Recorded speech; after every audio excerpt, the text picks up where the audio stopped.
എന്നെപ്പോലെ കത്രിക കൊണ്ട് കട്ട് ചെയ്യുന്നവരുണ്ടോ? ഉണ്ടെങ്കിൽ കമൻ്റ് അടിക്കും. ആദ്യം ഇവയെക്കുറിച്ച് വെച്ച് കട്ട് ചെയ്യുന്നത് ഇങ്ങനെ ആദ്യം കത്തി എടുത്ത് ഇങ്ങനെ ചെയ്യേണ്ടത്. എന്നിട്ട് ഈ വയറിൻ്റെ ഭാഗം കട്ട് ചെയ്യാൻ നമ്മൾ കത്രിക യൂസ് ചെയ്യണം, ഇല്ലെങ്കിൽ മീൻ നാശമായി പോകും. മക്കളെ, നമ്മുടെ യുദ്ധം അവസാനിച്ചിട്ടുണ്ട് ഗൈസ്. അടുത്തത് നോക്കുവിൻ. മീനൊക്കെ കട്ട് ചെയ്ത് വെച്ചിട്ടുണ്ട്. നല്ല ഫിനിഷിങ്, നല്ല മത്തിക്കറി. ഓക്കെ, ഓഫാക്കാം. ഇത് എൻ്റേതെന്ന് പറയാൻ പറ്റില്ല. എല്ലാവരും ഇങ്ങനെയൊക്കെ തന്നെയാവും ചെയ്യുന്നത്. ഞാനും ഇങ്ങനെ തന്നെ ചെയ്യുന്നത്. ഓഫാക്കി. നമുക്കിന്ന് മത്തിക്കറി ഉണ്ടാക്കാം. കുരുമുളക് അരച്ച് നല്ല മത്തിക്കറി. ഒരു സവാള ഇട്ടു. ചെറിയ തക്കാളി ആയതുകൊണ്ട് ഞാൻ 1.5 തക്കാളി എടുത്തിട്ടുണ്ട്. അതിന് ശേഷം പെരുംജീരകം എടുത്തിട്ടുണ്ട്.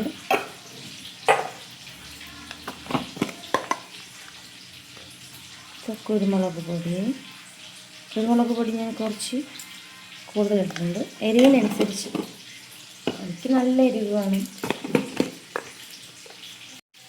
മുളക് പൊടി ഞാൻ കാശ്മീരി മറ്റു ചില്ലിൻ്റെ മിക്സറായിട്ട് എടുത്തിട്ടുണ്ട്.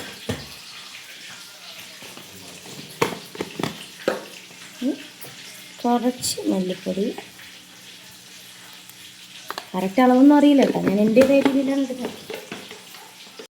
പുളി ഞാൻ കുടംപുള്ളി യൂസ് ചെയ്യില്ല, എനിക്ക് കുടംപുള്ളി ഇഷ്ടമല്ല. ഞാൻ വാളംപുള്ളി യൂസ് ചെയ്യില്ല. ഓക്കെ, ഇനി 2 അടി ഇതേപോലെ ആയിട്ടുണ്ട്. ബാക്കി ഉണ്ടായിരുന്ന ആ പുളിയും കൂടി ഞാനിതിലേക്ക് ഒഴിച്ചിട്ടുണ്ട് കേട്ടോ. പിന്നെ ഒരു 1/2 തക്കാളി. 1/2 1/2 ആണെങ്കിൽ ഇടാം. ഞാൻ പക്ഷേ 1/2 ഇട്ടുള്ളൂ. എനിക്ക് കറിയിലെ തക്കാളി ഒന്നും അത്ര ഇഷ്ടമല്ല ഗൈസ്.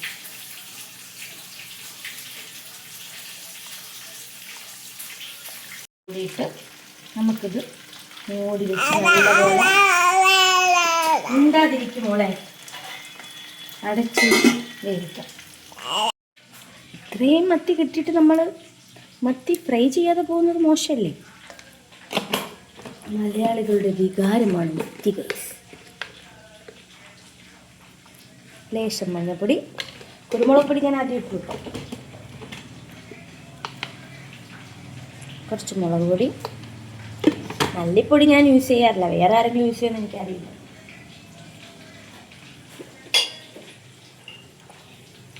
ലേശം ഉപ്പ് കൂടിയൊന്നൊരു സംശയം.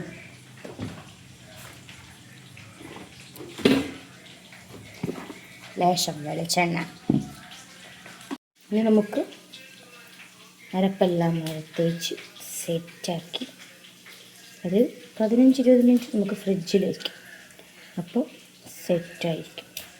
അപ്പോൾ മസാലയൊക്കെ നല്ല സെറ്റായി പിടിച്ച് നമ്മൾ കഴിക്കുമ്പോൾ ആ മസാലേൻ്റെ ഒരു ടേസ്റ്റൊക്കെ ഉണ്ടാവും, നല്ല രസമുണ്ടാവും. മത്തി ഇഷ്ടമുള്ളവർ കമൻ്റ് ഇടുകയും ഇല്ലാത്തവർ ലൈക്ക് അടിച്ചിട്ട് പാടി. നമുക്കിത് ഓപ്പണാക്കി നോക്കാം. തിളയോ തിള.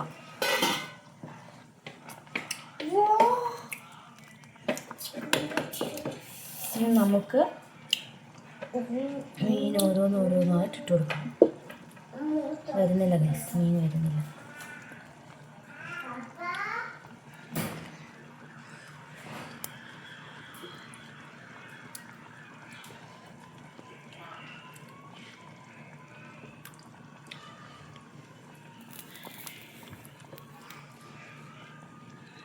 മത്തി മത്തി മത്തി മത്തി നല്ല മത്തിക്കറി ഒക്കെ സെറ്റാണ് ഗൈസ്.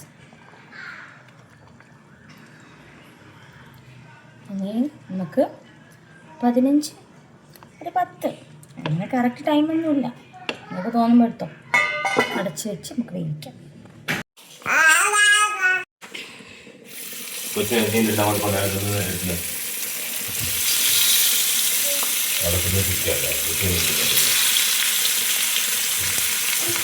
നല്ല മുരുമരാന്നിരിക്കുന്ന മത്തി. നമുക്ക് ഇത് ജസ്റ്റ് ഓപ്പൺ ആക്കി നോക്കാം. നല്ലോണം തിളച്ചിട്ടുണ്ട് ഗൈസ്. തിരിച്ചൊക്കെ ഇട്ടു ഗൈസ്. നല്ലൊരു മണമൊക്കെ വരുന്നുണ്ട്. നമുക്കിതിൽ കുറച്ച് നല്ല വെളിച്ചെണ്ണ ഒഴിച്ചു കൊടുക്കാം. ആവശ്യമുണ്ടെങ്കിൽ, ആവശ്യമില്ല, നിങ്ങൾക്ക് വേണമെങ്കിൽ ഒഴിച്ചാൽ മതി. എനിക്കങ്ങനെ അധികം എണ്ണയൊന്നും അങ്ങനെ തെളിഞ്ഞ് നിൽക്കുന്നത് ഇഷ്ടമല്ല. പിന്നെ ജസ്റ്റ് ഒരു ഇതിന് വേണ്ടിയിട്ട് നല്ലൊരു ഇത് കിട്ടാൻ വേണ്ടിയിട്ട് ഞാൻ ഒഴിച്ചതേ ഉള്ളൂ.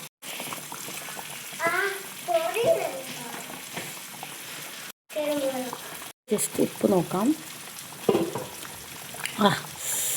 സൂപ്പർ മക്കളെ, സൂപ്പർ. റെഡി ആയിട്ടുണ്ട് ഗൈസ്. ഇനി നമുക്ക് ചോറിൻ്റെ കൂടെ കൂട്ടി കഴിക്കാം. ഓക്കെ. ഫൈനലി ഗൈസ്, നമ്മുടെ മത്തിക്കറി റെഡി ആയിട്ടുണ്ട്. എടുത്തു. ഇനി അതിലേക്ക് നമുക്ക് നല്ല മത്തിക്കറി ഒഴിക്കാം. നല്ല ചോറ്, ചൂട് കറി.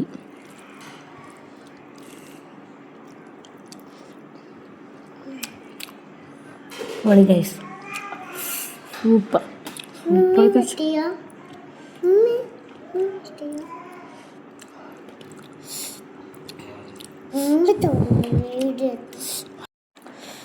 കുറച്ച് മീനും ചോറും എടുത്ത്